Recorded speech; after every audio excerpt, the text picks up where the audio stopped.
When it comes to defence and security of our nation, we are facing generational challenges, and so we must rise to meet them head on. This means strengthening the NATO, strengthening the relationships with our allies, and doing whatever it takes to support Ukraine to defeat the tyrant that is Putin.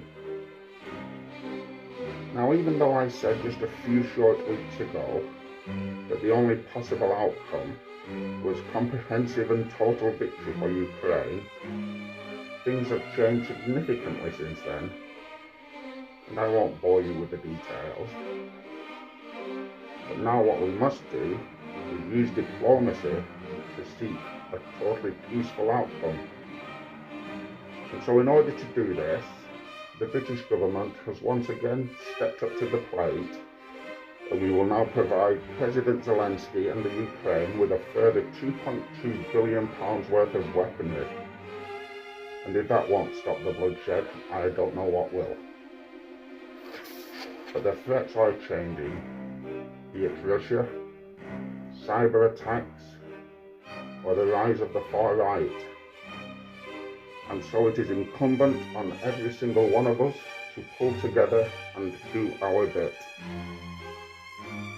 We must preserve the freedom our ancestors fought so bravely for, and stand up for traditional British values, such as removing disability benefits, saddling students with huge debts, leaving British citizens and veterans homeless,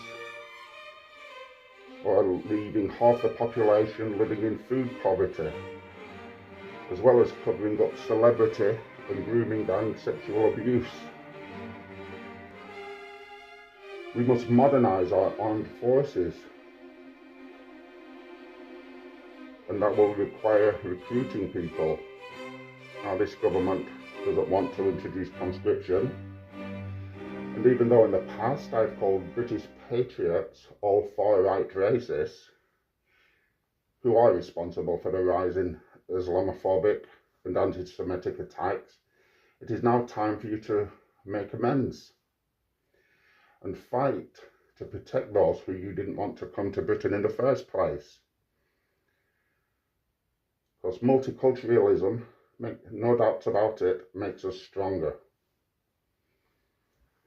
And those who are pretending to be disabled too, you must stand up and do your bit. There is nothing better for one's mental health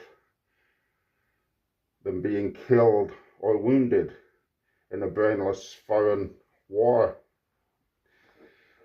whilst representing two political parties that you despise, two political parties that have divided the country. But the onus is on you. We are all in it together. And of course, as PM, I must step up to the plate as well. And let me assure you that both the government and myself are already on a war footing against the most evil of enemies, an enemy that has far too long has gone under the radar under the guise of vulnerability. I'm talking about, of course, the elderly and the disabled. And I will be doing my utmost to eliminate this threat, fiscally and in any way possible. And in order to show the seriousness of this government in tackling that threat and the seriousness of myself, I will be immediately donning my camouflage jacket as soon as I've left this studio. And be rest assured, if this government needs to go further, we will go further.